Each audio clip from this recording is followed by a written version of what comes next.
आणि आता बातमी क्रिकेटच्या मैदानातून। रायपूरच्या दुसऱ्या वनडे सामन्यात दक्षिण आफ्रिकेनं टीम इंडियाचा 4 विकेट्स राखून पराभव केला आणि सनसनाटी विजयाची नोंद केली।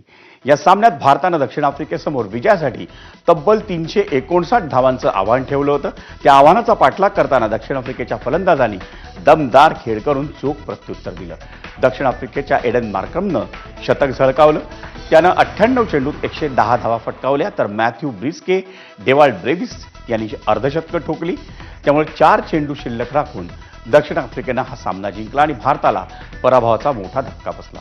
या विजयासह दक्षिण आफ्रिकेनं मालिकेत 1-1 अशी बरोबरी साधली।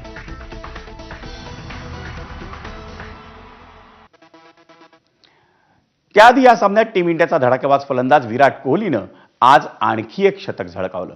दक्षिण आफ्रिकेविरुद्धच्या रायपूर वनडेत विराटनं 93 चेंडूत 102 धावांची खेळी केली। या मालिकेतलं त्याचं हे सलग दुसरं शतक ठरलं। विराटनं आपल्या खेळीत 7 चौकार आणि 2 षटकार लगावले।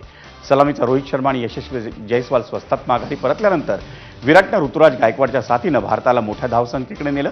ऋतुराज गायकवाडनंही वनडे कारकिर्दीतलं आपलं पहिलं शतक झळकावलं। त्यानं 83 चेंडूत 12 चौकार आणि 2 षटकारांसह 105 धावा फटकावल्या। कर्णधार राहुलनं नाबाद 66 धावांची खेळी केली। त्यामुळे भारताला 50 षटकात 5 बाद 358 धावांचा डोंगर उभारता आला होता।